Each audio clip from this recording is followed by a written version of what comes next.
Hey everyone, I'm Alex, and this is Jamie, the host of the Artificial Conversations podcast. Welcome back to the show, and I'm excited to share some thoughts with you all. So I've been reflecting lately on my own gaming experiences, and I have to say, it's fascinating to consider how watching and playing can be interchangeable. I've spent countless hours watching friends play games, learning the mechanics, and even picking up tips. But Jamie, I recall one instance where I was watching a speedrun of Dark Souls, and I was so engrossed that I found myself getting emotionally invested in the player's journey. I felt a connection to the story, even though I wasn't the one playing. Can you relate, Jamie? I absolutely do, Alex.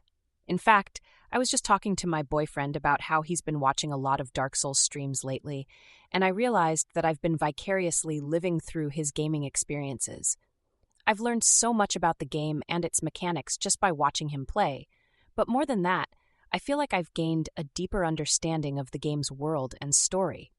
It's almost like I've been playing the game alongside him, even though I'm just watching. I completely agree with you, Jamie.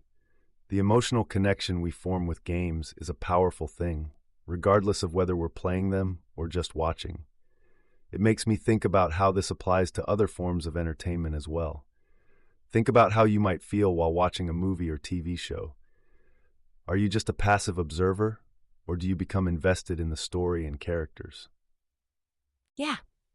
It's funny you mention that. I think what I love about games and maybe even other forms of media is that they offer us a chance to step into someone else's shoes, even if it's just for a little while. Whether it's playing a character in a game or watching a documentary about someone else's life, we get to experience something different from our own. And that, I think, is incredibly powerful. But Alex, what do you think about the role of accessibility in all of this? We talk about making games more accessible for players with disabilities, but what about for people who might not be as tech-savvy or interested in gaming? How can we make games more accessible to them? That's such a great point, Jamie. And I think it's not just about making games more accessible, but also about changing how we perceive what it means to play a game. We often view playing games as this high-skilled, high-tech activity, but the truth is there are many ways to engage with games that don't involve being a master gamer. Whether it's watching streams, playing with friends, or even just observing the community, there are many ways to experience games.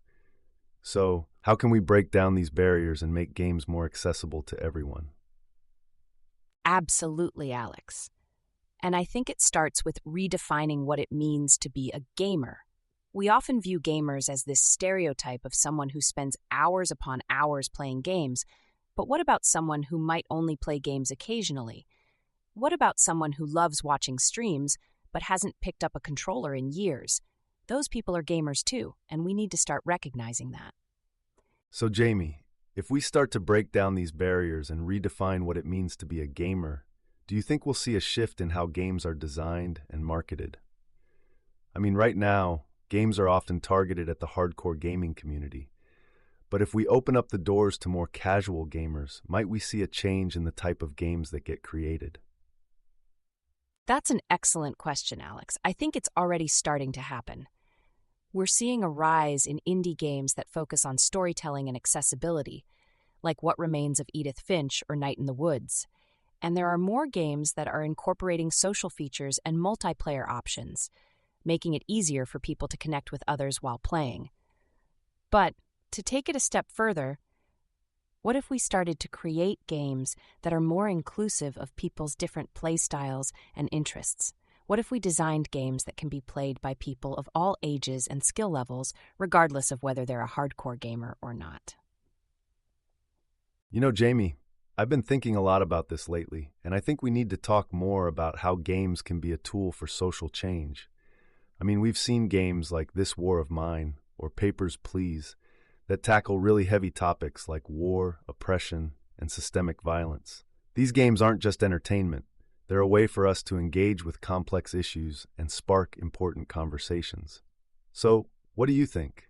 Can games be a catalyst for social change? Alex, you're bringing up a really interesting point.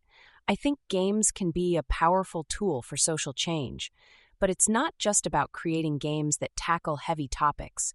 It's also about creating games that reflect the diversity of our experiences and perspectives. So, what if we started to create games that are more inclusive of different cultures, ages, and abilities? Games that show people from different walks of life and highlight their struggles and triumphs.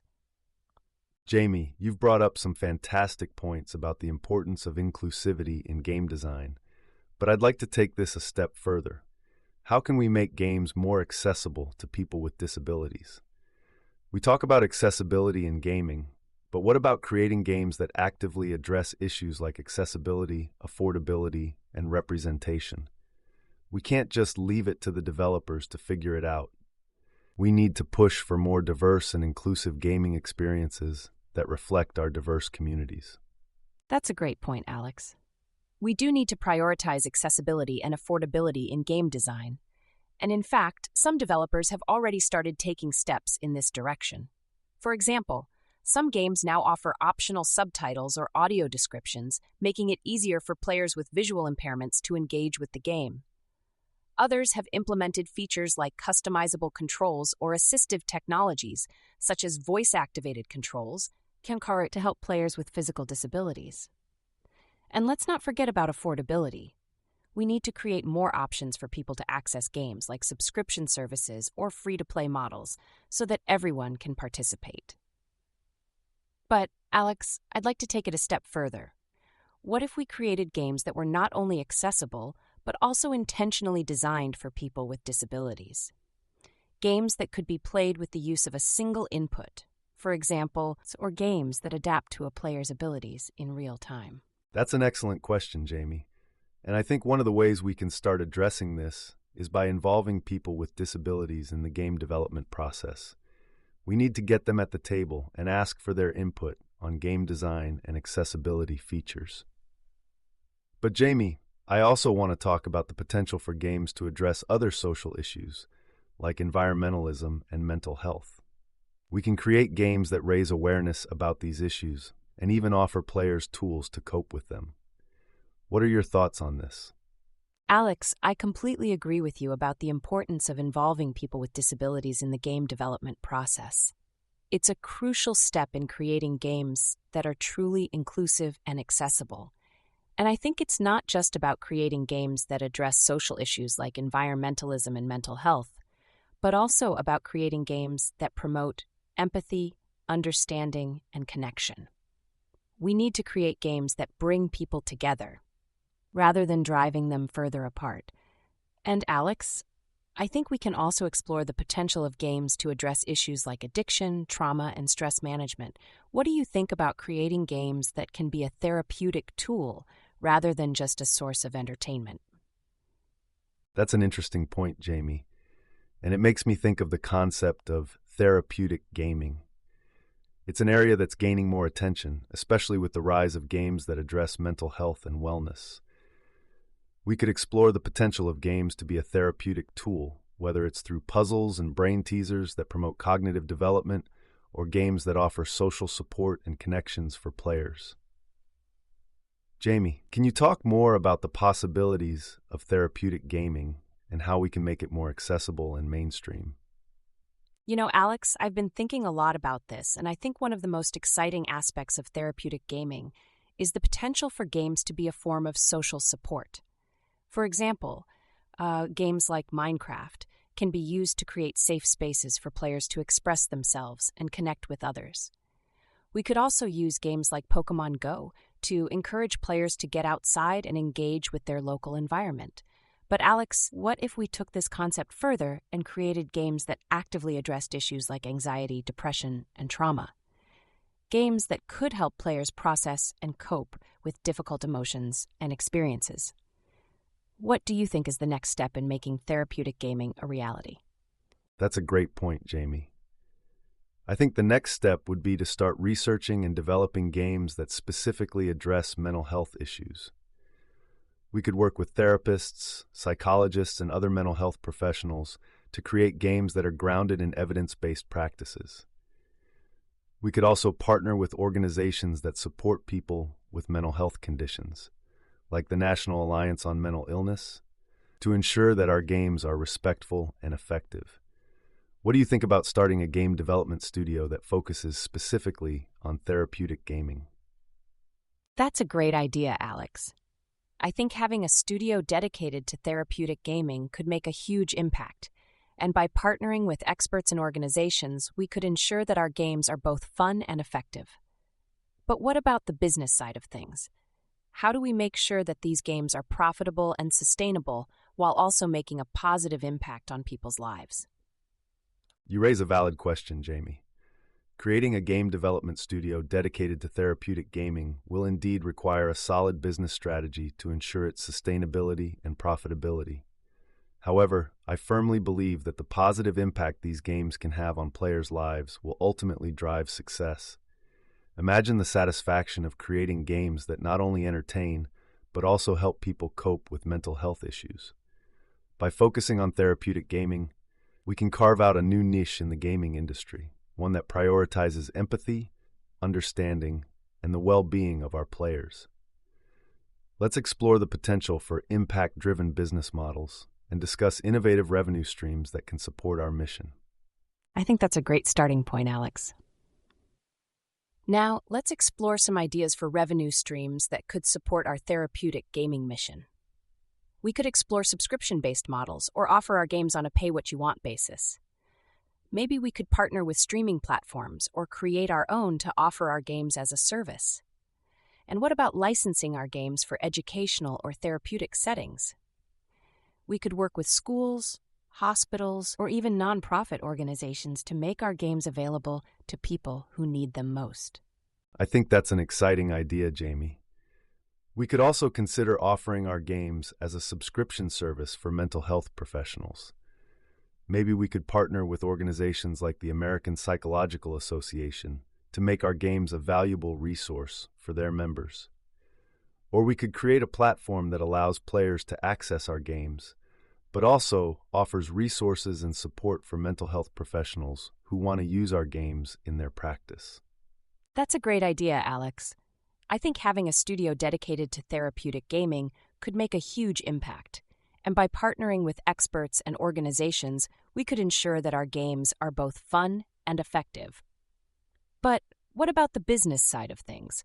How do we make sure that these games are profitable and sustainable while also making a positive impact on people's lives? Let's consider the potential for gamification in education, Jamie. What if we created games that made learning fun and engaging for students? Games that incorporated real-world skills and knowledge, rather than just abstract concepts. We could create a whole new genre of educational games that didn't just teach subjects, but also developed soft skills like teamwork, creativity, and problem solving. What do you think about that idea? That sounds fascinating, Alex. Gamification in education has the potential to make learning more engaging and effective. I can see how it could be applied to a wide range of subjects, from math and science to history and languages. But how would we ensure that our games are both fun and effective? We wouldn't want to create games that are just a shallow experience, but rather something that challenges and motivates learners. That's a great idea, Jamie. I think gamification in education is a fantastic opportunity to make a positive impact on young minds. And by creating games that develop soft skills like teamwork, creativity, and problem solving, we can give students a competitive edge in the workforce. But Jamie, what do you think about incorporating AI and machine learning into our educational games? Could we use AI to create personalized learning experiences for each student, tailored to their individual needs and learning style?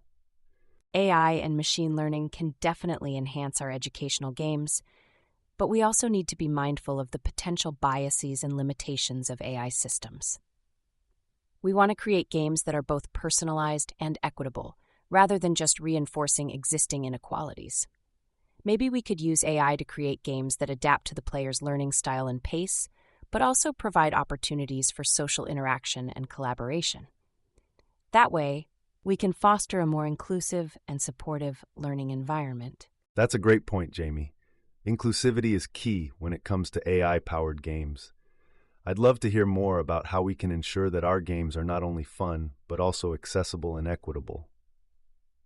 How about we explore the potential of co-creation and community engagement? We could involve teachers, students, and even game designers in the process of creating games to ensure that they're truly representative and relevant to the community. What do you think about that idea, Jamie? I completely agree with you, Alex. Co-creation and community engagement are crucial in creating games that are accessible and equitable. By involving the community in the game development process, we can ensure that our games are not only fun, but also relevant and impactful. What about exploring the potential of virtual reality in education, Alex? Could we create immersive experiences that engage learners in a new and innovative way? Now that's an exciting idea, Jamie. I think VR has the potential to revolutionize education in ways we can only imagine. We could create virtual labs for science experiments, simulate historical events, or even take students on virtual field trips. But let's talk about the logistics. How would we make VR experiences accessible to students who don't have the necessary hardware? And what about the cost? VR headsets can be expensive, but maybe we could find ways to make them more affordable, or even develop alternative methods for delivering these immersive experiences. I completely agree with you, Alex. Co-creation and community engagement are crucial in creating games that are accessible and equitable. By involving the community in the game development process, we can ensure that our games are not only fun, but also relevant and impactful. What about exploring the potential of virtual reality in education, Alex? Could we create immersive experiences that engage learners in a new and innovative way? Jamie, I love where this is going. By combining co-creation and VR, we could create an entirely new type of educational experience that's both accessible and equitable. But what about the potential for virtual reality to break down barriers between students and educators? For instance, what if we created a VR platform where students could connect with teachers and peers from around the world, regardless of their geographical location? That's a fascinating idea, Alex. By using VR to connect students and educators across the globe, we could create a global community of learners and educators. And it's not just about geography, it's also about bridging gaps between cultures and socioeconomic backgrounds. By providing access to high-quality educational content and experiences, we could level the playing field and create a more equitable education system. And what about the potential for VR to help students with special needs? We could create personalized learning experiences tailored to their individual needs and abilities. Jamie, I think that's a great point about the potential for VR to help students with special needs. Personalized learning experiences could be incredibly beneficial for students with disabilities and could also help to level the playing field in education. But how do you think we can ensure that these VR experiences are accessible and usable for students with different abilities? We don't want to create experiences that are fun for some, but inaccessible for others. Alex, that's a fantastic question. I think we need to prioritize accessibility and usability in our VR experiences. Maybe we could create adaptive interfaces or allow students to customize their experiences to suit their abilities. We could also involve students with disabilities in the co-creation process to ensure that their needs are met. And of course, we need to consider the cost of VR headsets and other technology, as well as ensure that our experiences are accessible to students with different learning styles. Let's dive deeper into this topic and explore some solutions to make VR experiences more inclusive and accessible for all. That's a great point, Jamie. Inclusivity is key when it comes to VR experiences. By creating adaptive interfaces and allowing students to customize their experiences, we can make sure that everyone has access to the benefits of VR. What about exploring the potential of VR for accessibility in other areas, such as mental health? For example, what if we created VR experiences that help people overcome anxiety or PTSD? I love how this conversation is unfolding, and I'm excited to dive deeper into the potential of VR for accessibility. One area that comes to mind is using VR to reduce social anxiety and help people feel more comfortable in social situations. We could create VR experiences that simulate real-life social interactions, allowing people to practice and build confidence in a safe and controlled environment. What do you think about this idea, Alex? I think that's a fascinating idea, Jamie.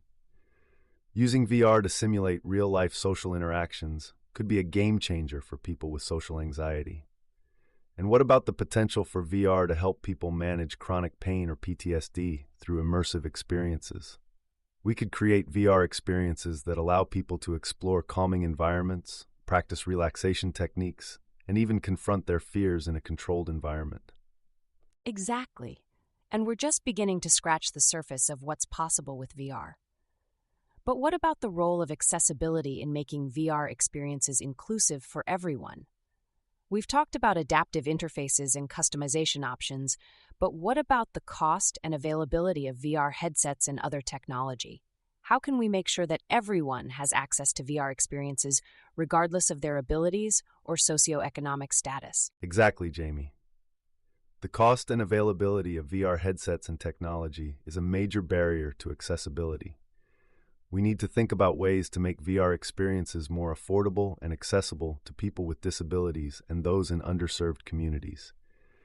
What if we created a VR platform that offered a range of experiences, from educational content to mental health tools, and made them available through a subscription service?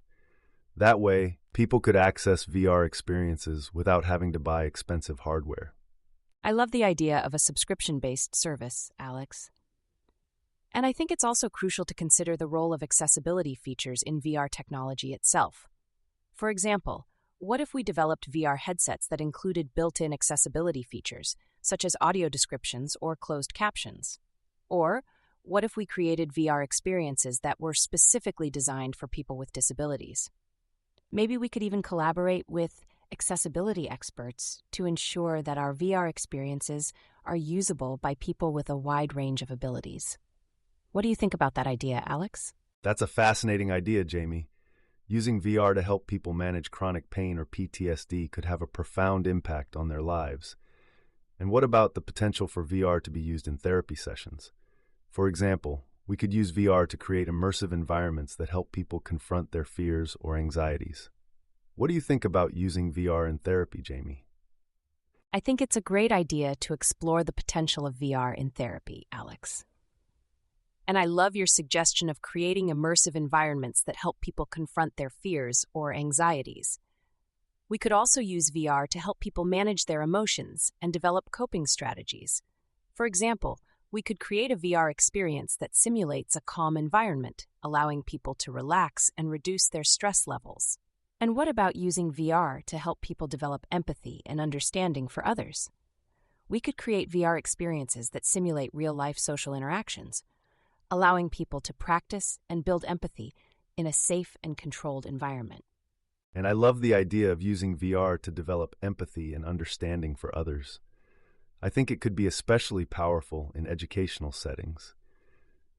Imagine students using VR to learn about different cultures and perspectives, rather than just reading about them in a textbook. We could create VR experiences that take them on a virtual journey to different parts of the world, exposing them to new customs, traditions, and ways of life. That's such a great idea, Alex. I think VR has the potential to revolutionize education in ways we can only imagine. By creating immersive experiences that allow students to explore different cultures and perspectives, we could help break down barriers and foster a more inclusive and compassionate society. But let's talk about the logistics of making this a reality. How would we integrate VR into existing educational systems? Would we need to create entirely new curricula or adapt existing ones to incorporate VR experiences? And what about the cost of VR technology? How could we make it more accessible to schools and teachers? Well, Jamie, it sounds like we're both really excited about the potential of VR to transform education. One idea that comes to mind is creating a VR platform that allows students to access a wide range of educational experiences, from language and math lessons to historical simulations and cultural explorations. We could make it easy for teachers to integrate VR into their lessons plans and provide them with resources to create their own VR experiences. What do you think about that, Jamie? That's a great idea, Alex. A VR platform that integrates VR experiences with existing educational curricula could be a game changer. But how do we make sure that these experiences are tailored to the needs of each student and their learning style?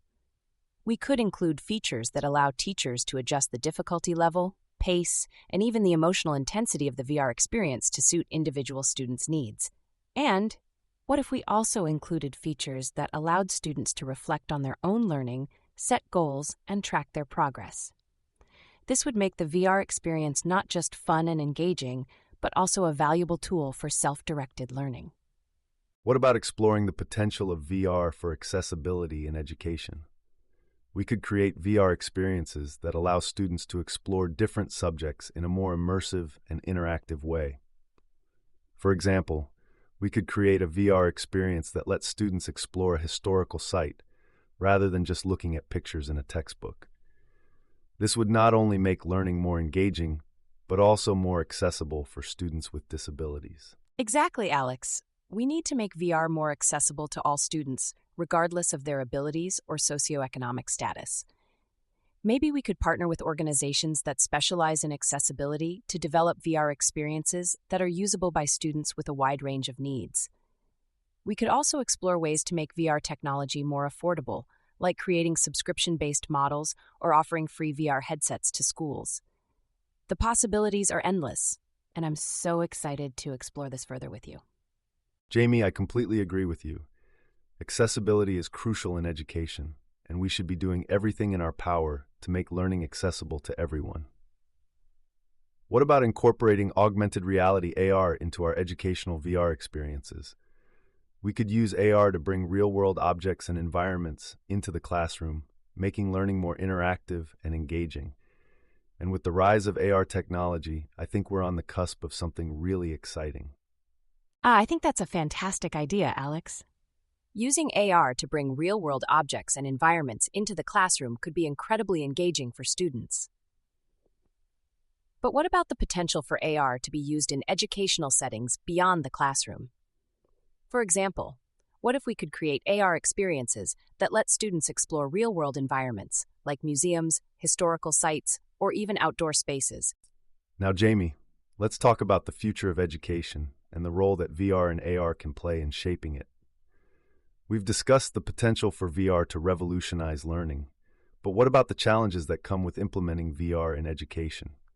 How do we ensure that VR experiences are aligned with educational standards and that teachers have the support and resources they need to effectively integrate VR into their classrooms? That's a great point, Alex. Ensuring that VR experiences align with educational standards will be crucial. But I also think it's essential that we involve teachers in the process of creating VR experiences. They have a deep understanding of the curriculum and can ensure that our VR experiences meet the needs of their students. What do you think about involving teachers in the development of VR experiences, Alex? I think involving teachers is crucial in the development of VR experiences. By having them on board from the beginning, we can ensure that our VR experiences meet the needs of their students and align with the curriculum. Plus, their input will help us create more effective and engaging VR experiences. For example, we could involve teachers in the development process by providing them with prototypes and gathering feedback. This will not only improve the VR experience, but also increase its adoption rate in the classroom. And I love the idea of creating AR experiences that let students explore real-world environments. What if we could create a platform that allows teachers to create their own AR experiences and share them with their students? That way we could make learning more personalized and engaging for each student. And what about the potential for AR to be used in the workforce? We could create AR experiences that help workers learn new skills, practice new procedures, and stay up to date with industry developments. The possibilities are endless. That's a great point, Jamie. Using AR to explore real-world environments could be a game changer for education and the workforce. But let's also consider the impact of VR and AR on our daily lives. What if we could create immersive experiences that allow us to explore our cities, interact with historical figures, or even learn new skills in a fully immersive environment? The possibilities are endless, and I'm excited to explore this further with you. So, Alex, let's dive deeper into the world of AR and VR and explore some of the potential applications in education. We could create AR experiences that let students explore 3D models of historical buildings, interact with virtual objects, or even participate in simulated lab experiments. The possibilities are endless, and I'm excited to hear more about your ideas. And Jamie, I love your idea about creating a platform that allows teachers to create their own AR experiences. What if we could integrate that platform with a social feature that lets teachers share their experiences and connect with other educators who have created similar experiences? That way, we could create a community around education where teachers can share ideas and learn from each other. And Jamie, what do you think about incorporating gamification elements into our VR and AR experiences? We could create a points system where students earn rewards for completing lessons and achieving certain milestones. You know what, Alex? That's an interesting point. I think gamification could be a powerful tool in making learning more engaging and fun for students. But at the same time, we need to be careful not to create a competitive atmosphere that discourages collaboration and creativity. Maybe we could use gamification elements to create a sense of friendly competition, but also include features that encourage students to work together and share their knowledge with each other. And what about incorporating virtual reality into the classroom to create immersive and interactive learning experiences? That's a fantastic idea, Jamie. And I think it's crucial to involve teachers in the development process to ensure that our VR and AR experiences are effective and engaging. By working together with teachers, we can create experiences that meet the needs of their students and align with the curriculum. Let's explore the possibility of creating a community platform for teachers to share their experiences and connect with each other. We could call it Eduverse, and make it a central hub for teachers to discover, share, and learn from each other. What do you think, Jamie? I think that's a fantastic idea, Alex. Eduverse could be a game changer for teachers and students alike. Imagine being able to connect with other educators, share ideas, and learn from each other's experiences. It could also provide a platform for teachers to share their AR and VR experiences with others and get feedback on how to improve them. What if we also included a feature that allowed teachers to share their AR and VR experiences with students, parents, and guardians? That way, everyone involved in the education process could be on the same page and working towards the same goals. I love that idea, Jamie. And what if we also included a feature that allowed teachers to track their students' progress and achievements, and even provide personalized recommendations for further learning? We could also include a social feature that lets teachers connect with other educators and share best practices for using VR and AR in the classroom. And what about incorporating virtual field trips into our platform? We could create virtual field trips that allow students to explore real-world environments, like museums or national parks, in a completely immersive and interactive way. That's an exciting idea, Alex. Virtual field trips could be a great way to bring learning to life for students. What if we also included features that allow teachers to create custom virtual tours for their students? For example, they could select specific exhibits or artifacts to focus on, or add interactive elements like quizzes or games. And what about incorporating real-time feedback mechanisms? We could allow teachers to see how students are engaging with the virtual field trip and adjust their teaching approach on the fly. I love how this conversation is unfolding, Jamie. We're exploring some really exciting ideas for Eduverse, and I think it has the potential to revolutionize education as we know it. But let's not forget the importance of accessibility and inclusivity in our platform. What if we included features that allowed students with disabilities to customize their learning experiences and access materials in different formats? That's a fantastic point, Alex. Accessibility and inclusivity should be at the forefront of our platform. What if we also included a feature that allowed teachers to create content that's specifically designed for students with disabilities? We could provide resources and templates for creating accessible materials, and even include features that help teachers identify potential barriers in their content. Let's take a step back and think about how we can ensure that Eduverse is truly accessible and inclusive for everyone. We could include features that allow students to choose their own learning paths, with options for different difficulty levels and content formats. We could also provide tools for teachers to create accessible materials, such as text-to-speech software and image descriptions. And what about incorporating emotional intelligence into the platform?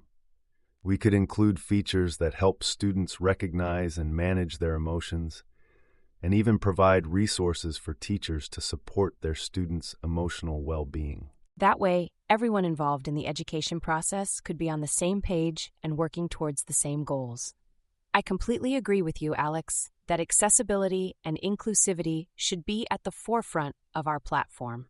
It's essential that we create an inclusive environment that allows students to learn and engage in the way that works best for them. You're right, Jamie. Inclusivity should be a top priority for us. But let's take this one step further. What if we created a platform where students can access educational content that's tailored to their learning needs, interests, and abilities? We could have a content curation system that allows teachers to recommend content to students and even provide personalized learning pathways that adapt to each student's progress. This would make learning more engaging, fun, and accessible for all students, regardless of their abilities or backgrounds. Alex, that sounds like an incredible idea. If we create a platform where students can access educational content tailored to their needs, we could also include features that allow teachers to track student progress and adjust instruction accordingly. This could lead to more effective and engaging learning experiences for all students. What do you think about incorporating AI-powered analytics to help us understand how students are learning and identifying areas where they may need additional support? That's a great point, Jamie.